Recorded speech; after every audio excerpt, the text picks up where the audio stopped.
안녕하세요. 오늘 저와 함께 5월 삶의 속회공과 룻기 1장을 공부해 보도록 하겠습니다. 룻기는 그 배경이 사사 시대입니다. 사사 시대, 그 어두운 시대의 밤하늘 별처럼 아름답게 빛나는 이야기이고 또 아름다운 들꽃 같은 이야기가 바로 룻기입니다. 사사 시대에 크게 두 가지 특징이 있습니다. 하나는 이스라엘에 왕이 없었다. 왕이 없었기 때문에 백성은 자기 소견에 옳은 대로 행했다라고 하는 것입니다. 사실 왕이 없는 것이 아니라 만왕의 왕 대신 우리 하나님께서 계신데 그들은 눈에 보이는 왕 또 다른 이방 민족이 갖고 있는 왕이 없다는 생각에 자기 소견대로 행했던 그런 시대였습니다. 또 두 번째는 백성이 죄를 범하면 그러면 또 이방 민족이 침략해서 징계를 받게 되고 그들이 살려달라고 울부짖으면 하나님께서 사사를 보내서 그들을 이방 민족으로부터 구원해 주시고 또 나라가 평안해지면 또 평안한 시기에 다시 타락하고 타락하면 징계 또 징계 받으면 다시 사사를 보내시고 그리고 구원하시고 또 다시 평안해지면 또 타락하는 이런 평안과 타락이 또 구원이 계속 반복됐던 시기입니다. 그때 일어나는 한 사건을 얘기하고 있는 것이죠. 엘리멜렉 가족의 이야기입니다. 엘리멜렉과 부인 나오미 부부는 그들이 살았던 베들레헴에 흉년이 들자 그들은 모든 재산을 다 정리해서 두 아들 말론과 기론과 함께 모압 땅으로 지금으로 얘기하면 이민을 가게 됩니다. 그렇게 모압 땅에 이주한 그들은 그곳에 정착하여 살게 되죠.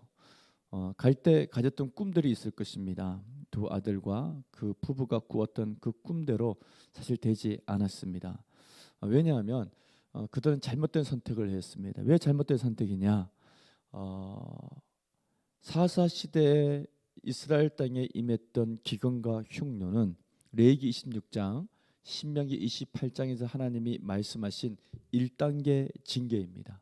즉 이스라엘 백성들이 타락했기 때문에 하나님과 멀어졌기 때문에 하나님은 기근과 흉년을 통해서 그들에게 돌이킬 수 있는 그런 징계를 내리신 것인데 징계를 받고 다시 회복되어져야 될 그런 시기에 그들은 징계를 피하여 자신들의 생각과 소견에 옳은 대로 모든 재산 사실 경작권을 팔면 안 되는데 경작권을 판 다음에 그 많은 재물을 갖고 모압 땅에서 새로운 삶을 시작하고자 이민을 갔기 때문에 사실 이것은 잘못된 선택이었고 하나님의 뜻에 맞지 않는 것이었고 하나님의 징계를 피하여 간 선택이었기 때문에 그들이 뜻대로 될 수도 없었을 뿐더러 그 결과는 참혹했습니다. 남편이 죽었고 두 아들도 모압 여인 이방 여인을 맞이해서 결혼했지만 두 아들까지 다 죽게 됩니다. 나오미는 홀로 남게 되는 것이죠. 그때 두 며느리 오르바와 룻에게 울면서 너희는 너희 집으로 친정으로 돌아가라 얘기했지만 오르바는 돌아갔으나 룻은 나오미와 함께 베들레헴으로 다시 귀환을 하게 됩니다. 모압에서 보낸 그 10년이 넘는 그 시간 동안 꿈꾸고 바라는 것은 이룬 것은 하나도 없고 오히려 남편과 두 아들을 잃는 그 큰 슬픔을 당했지만 그러나 고향으로 돌아온 나오미는 하나님 나라 제사장 나라의 좋은 법에 의해서 다시 회복되어진 은혜를 누리게 됩니다. 이것이 바로 룻기의 이야기입니다. 자, 이와 같은 이야기를 배경으로 말씀 나누기 풀어보도록 하겠습니다. 첫 번째 문제, 남편과 두 아들과 함께 모압 땅으로 이주해 살던 나오미는 그곳에서 무슨 일을 겪었나요?